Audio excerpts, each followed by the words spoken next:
Bienvenue sur les Huntsman Capital Market. Aujourd'hui, pour notre 5e leçon, nous allons apprendre les avalements. Dans la même série que la dernière leçon mise en ligne sur notre chaîne, cette leçon va être relativement courte pour qu'elle puisse être la moins pénible possible et donc le plus explicite.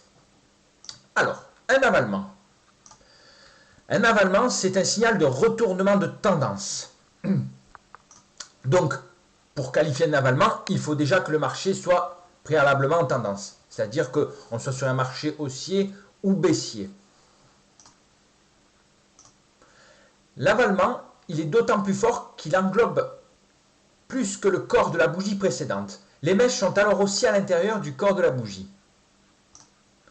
La longueur de la seconde bougie, elle est importante. Si le corps est au moins 3 fois plus long que celui de la bougie qui le précède, les chances de retournement sont plus croissantes.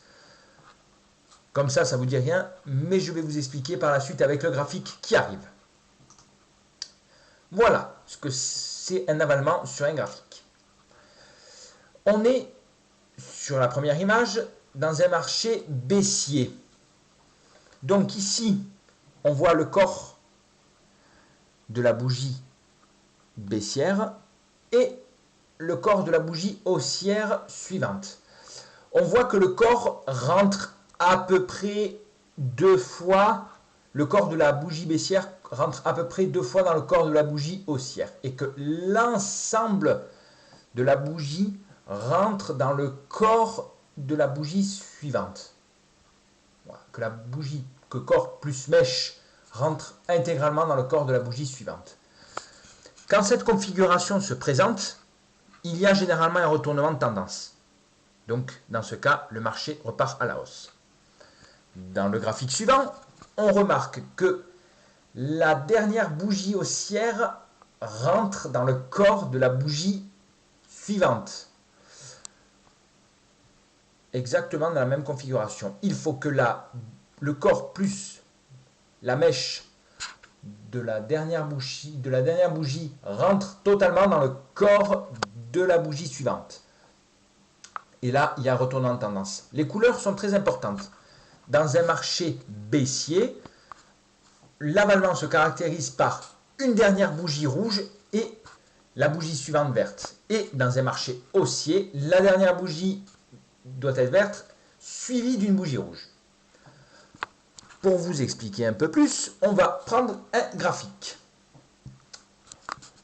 C'est un graphique repris sur eToro. Le graphique commence du 9 septembre 2019 au mois de février 2020. Et chaque bougie représente un jour. Donc timer sur un jour. Et dans cette figure-là, on va observer plusieurs avalements. Le premier ici, entouré en vert. On observe bien que la bougie rouge rentre dans l'intégralité du corps de la bougie suivante. On est sur un marché baissier. Hop, ici on a un avalement. La reprise, elle n'est pas immédiate, puisque vous voyez que le bas de la mèche suivante est à peu près équivalent, rentre largement dans le corps de la bougie rouge, mais globalement, on reste après cet avalement sur un marché largement haussier. Voilà. Hop. Ici, il y a un autre avalement. On est dans un léger marché haussier, dans un léger repli haussier.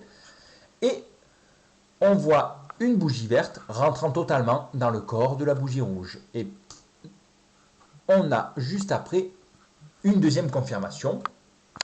Et nous sommes dans un marché baissier. Il faut savoir que l'avalement, il ne se présente pas tout le temps. Mais quand il se présente, on a quand même de jolis mouvements. Il peut y avoir, comme sur cette figure, 2 avalements similaires d'un coup.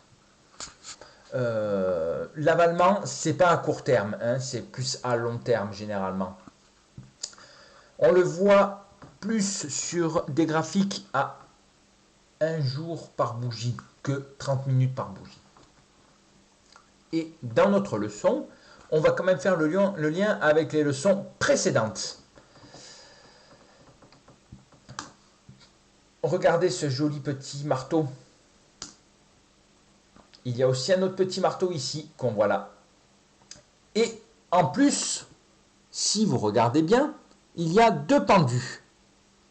Donc, généralement, un pendu montre aussi un retournement de tendance. Donc là, sur cette période globalement baissière, parce que vous voyez que la période baissière, finalement, il y a l'avalement, mais ça va, comme je l'ai dit tout à l'heure, jusqu'au bout donc, de la mèche de la bougie de ce petit marteau, là, dans le premier cercle rouge. La tendance baissière, elle est là. Donc, on a eu un avalement plus un marteau, et paf, on a un marché haussier. Là, on a un deuxième marteau, isolé, parce qu'il n'y a pas d'avalement à côté, et globalement, paf, on est dans un marché, on retourne d'un marché baissier à un marché haussier. Et puis, si vous regardez bien, dans les deux avalements qui se collent, il y a deux marteaux. Il y a un joli pendu, parce que là, on est plus sur un marché haussier vers la tendance baissière, et donc là, on observe deux pendus. Voilà. À savoir, on n'utilise jamais cet indicateur tout seul. Il n'est pas présent tout le temps, vous l'avez vu sur la figure précédente, et il peut être utilisé en combinaison avec d'autres indicateurs. On vient de le voir aussi sur le graphique, on a vu qu'il y avait des pendus. Si vous recommencez la vidéo à zéro, que vous revenez au niveau de graphique des angles d'Airbus, vous allez voir qu'il y a un avalement et un marteau. Des fois, il n'y a rien du tout, et là, il y a les deux. Avant de le mettre en place, il faut bien l'apprendre. Vous relisez plusieurs fois le cours, et vous trouvez des exemples sur les cours actuels. Voilà pour cette petite leçon, mais qui est très instructive. C'est un indicateur à savoir, mais il ne fait pas le tout. Sur ce, je vous souhaite une bonne après-midi.